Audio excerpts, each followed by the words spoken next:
Uruguay की rugby team को old Christian club की टीम के साथ चिली के साथ मैच खेलना था और वो चिली जाने के लिए एक प्लेन में 12 अक्टूबर को सवार हुए। फ्लाइट ने उड़ान भरी। सभी इस बात से अनजान थे कि कुछ ही देर में ऐसा होने वाला है जो इतिहास में दर्ज हो जाएगा। दुनिया में कोई भी इंसान भले ही कितना शक्तिशाली हो, लेकिन वो सिर्फ एक चीज से जरूर डरता है, जिसका नाम मौत है। हर इंसान चाहता है कि वो लंबे समय तक जिंदा रहे और मौत के अंतिम क्षणों में भी वो जिंदगी के लिए संघर्ष करता रहे।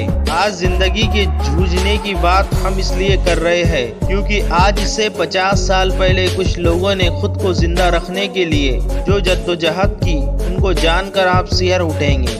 ये 72 दिनों के उस संघर्ष की कहानी है जब एक फ्लाइट क्रैश होने के बाद दो लोगों ने हर एक पल मौत को मात दी और जिंदा रहने की आस को अपने सीने में जगाए रखा।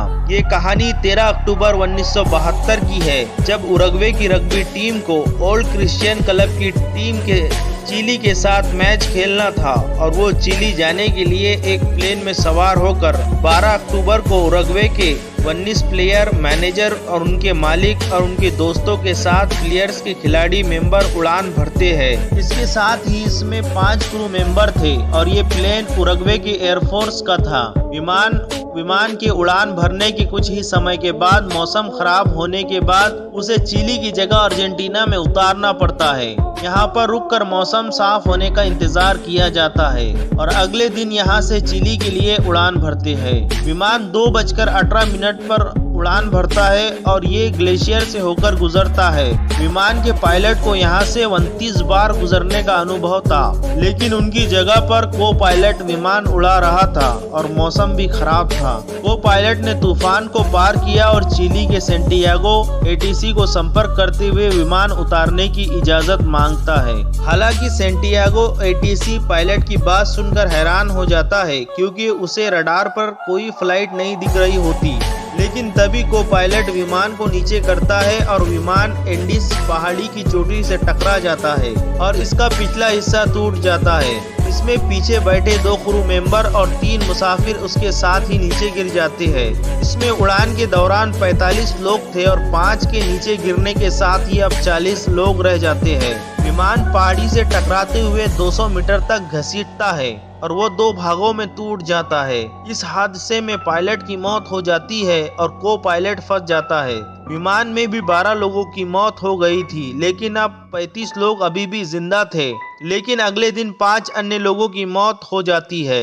एटीसी की रडार से विमान के गायब होने के अगले दिन ही 4 विमान सर्च ऑपरेशन में लग जाते हैं, लेकिन कोई सफलता नहीं मिलती। दूसरे दिन 3 देशों के 11 विमान सर्च ऑपरेशन के लिए निकलते हैं और क्रैश विमान के कुछ लोग उनको देख भी लेते हैं। वो सर्च फ्लाइट को देखते हुए चिल्लाते हैं, पर बर्फ होने के कारण ऊपर उड़ रहे विमान उनको नहीं देख पाए। ऐसा 3 बार हुआ जब क्रैश विमान के लोगों को सर्च फ्लाइट दिखी और उन्होंने हर मुमकिन कोशिश की, लेकिन कोई सफलता नहीं मिली। 8 दिन तक सर्च ऑपरेशन चलने के बाद उसे बंद कर दिया गया क्योंकि मौसम खराब होने के कारण इतने दिन तक वहां कोई जिंदा नहीं रह सकता था।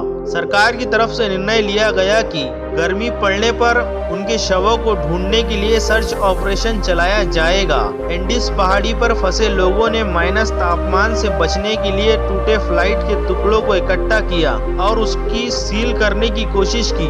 विमान में सवार लोगों में 2 मेडिकल के छात्र भी थे। इनके पास कुछ मेडिकल किट भी थी और ये उनसे घायलों को बचाने में लगे थे, लेकिन 90वें दिन एक और शख्स की मौत हो गई। अब खुद को जिंदा रखने के लिए जंग शुरू होती है। विमान में खाने के लिए कुछ ज्यादा सामान नहीं था क्योंकि इनको ज्यादा लंबा सफर करना नहीं था।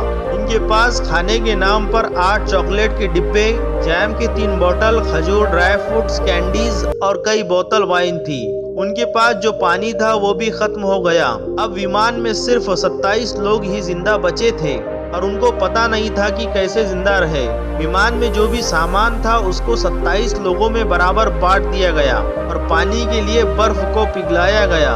लेकिन 11वें दिन किसी की नजर विमान में पड़े एक रेडियो पर पड़ी और वो उसको बनाने में लग गया। रेडियो ठीक तो हुआ, लेकिन उसमें सिर्फ मैसेज आ सकते थे, जा नहीं सकते। रेडियो ठीक करने वाले शख्स ने सुना कि सरकार ने सर्च ऑपरेशन बंद कर दिया है और बचे हुए लोगों के पास आया और कहा गुड न्यूज़ है। उसकी बात सुनकर सभी खुश हो गए तो उसने कहा कि हमारी मदद के लिए कोई नहीं आएगा और सरकार ने सर्च ऑपरेशन रोक दिया है। उसकी बात सुनकर लोग गुस्सा होते हैं कि इसमें गुड न्यूज़ का क्या है, तो वो कहता है कि इसमें गुड न्यूज़ ये है कि अब हमारी मदद करने कोई नहीं आएगा। हमें जिंदा रहने और यहाँ से निकलने के लिए खुद पर ही निर्भर रहना पड़ेगा। धीरे धीरे लोगों के पास खाना खत्म हो गया तो लोगों ने सीट के ऊपर लेदर के कवर को खाना शुरू कर दिया, लेकिन इसको खाने के बाद वो बीमार पड़ने लगे और मरने लगे। 29 अक्टूबर को उसी पहाड़ी पर एक बर्फीला तूफान आता है और इन्होंने खुद को बचाने के लिए जो बनाया हुआ था वो टूट जाता है।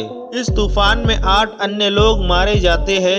अब सिर्फ 19 लोग ही बचे थे और बर्फ चारों तरफ थी। यहाँ पर मरने वाले लोगों की लाश खराब नहीं हुई क्योंकि माइनस तापमान होने के कारण वो जम चुकी थी। अब इनके पास खाने की सभी चीजें पूरी तरह से खत्म हो गई थी। बचे हुए लोग बैठकर ये बात करने लगे कि अब जिंदा रहने के लिए क्या करें। और फिर ऐसा फैसला होता है कि ये जो लाशें बाहर पड़ी है ये कि हमको जिंदा रख सकती है, यही हमको जिंदा रख सकती है। सबसे बड़ी बात ये थी कि ये लाशें उनके अपनों की थी।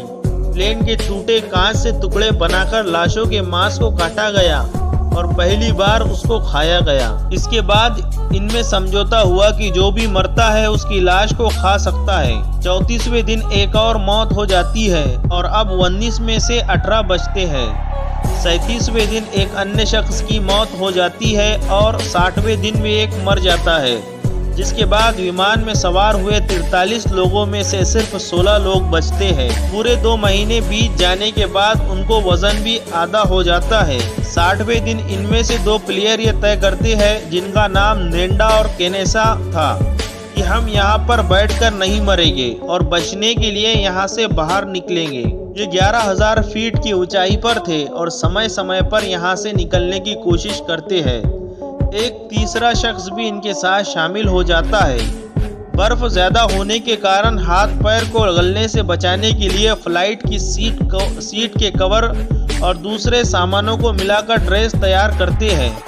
लाशों के कपड़े उतार कर पहनते हैं और यहाँ से निकल जाते हैं। फैसला ये होता है कि यहाँ से पश्चिम की तरफ जाएंगे और ये 3 दिन तक चलते हैं। 3 दिन के बाद उनके पास इंसानी मांस जो खाना था वो खत्म होने लगता है। ऐसे में तय किया गया कि तीसरा शख्स लौट जाएगा।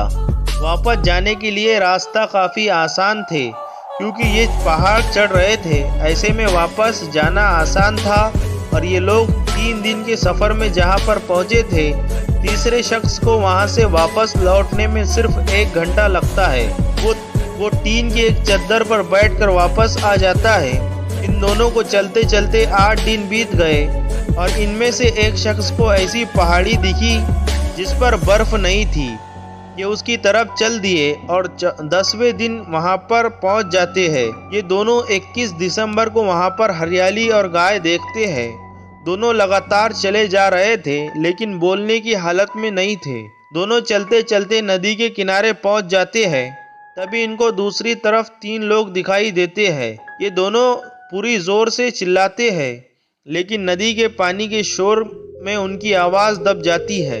तभी अचानक उन तीनों में से एक शख्स को कुछ आभास होता है और वो देखता है वो शख्स भी कुछ बोलता है कि लेकिन पानी की शोर की आवाज़ को दबा देती है।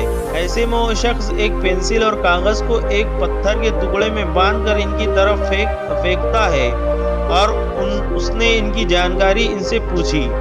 इन्होंने उसमें लिखा कि हम उरुग्वे के वो रग्बी प्लेयर हैं जिनकी फ़्लाइट क्रैश हो गई है। हमारे साथी अभी भी जिंदा है और मदद की आस लगाए बैठे हैं। हम दोनों उनके लिए मदद लाने के लिए आए हैं। आप हमारी बात को सही लोगों तक पहुंचा दें ताकि हमको मदद मिल सके। वो शख्स पढ़ता है और कहता है तुम्हारो। अब उन दोनों के लिए ये रात काफ़ी लंबी होने वाली थी। अगले दिन वहाँ की पुलिस तक ये बात पहुँचती है। चिली अथॉरिटी वहाँ पर भाग कर आती है और इन दोनों को वहाँ से पिक किया जाता है। और अस्पताल में ले जाया जाता है। इसके बाद इन दोनों को लेकर 3 हेलीकॉप्टर जाते हैं। वहां पर सिर्फ एक चॉपर उतर सकता है। ऐसे में सिर्फ 7 गंभीर लोगों को ही एक चॉपर में लाया जाता है, बाकी को अगली सुबह वहां से लाया जाता है। जब उनसे पूछा गया कि आप कैसे जिंदा बचे, तो उन्होंने सच्चाई बताई। हालांकि ये पता चलने के बाद उनकी काफी आलोचना हुई, लेकिन फिर उन्होंने बताया कि हम सभी के बीच समझौता हुआ था कि अगर हमारी भी मौत हो जाए तो आप हमें खा सकते हैं। तो फ्रेंड्स, यहाँ पे हमारे कहानी का अंत होता है। ये बिल्कुल ही रियल स्टोरी है फ्रेंड, जो 1972 में घटित हुई थी। तो फ्रेंड्स, यहाँ पर आपको अगर स्टोरी और जो अपनी रियलिटी यहाँ पे अच्छी लगी है तो चैनल को सब्सक्राइब कर लेना, वीडियो को लाइक करना। चलिए फ्रेंड्स, वीडियो को एंड करते हैं। जय हिंद, जय भारत।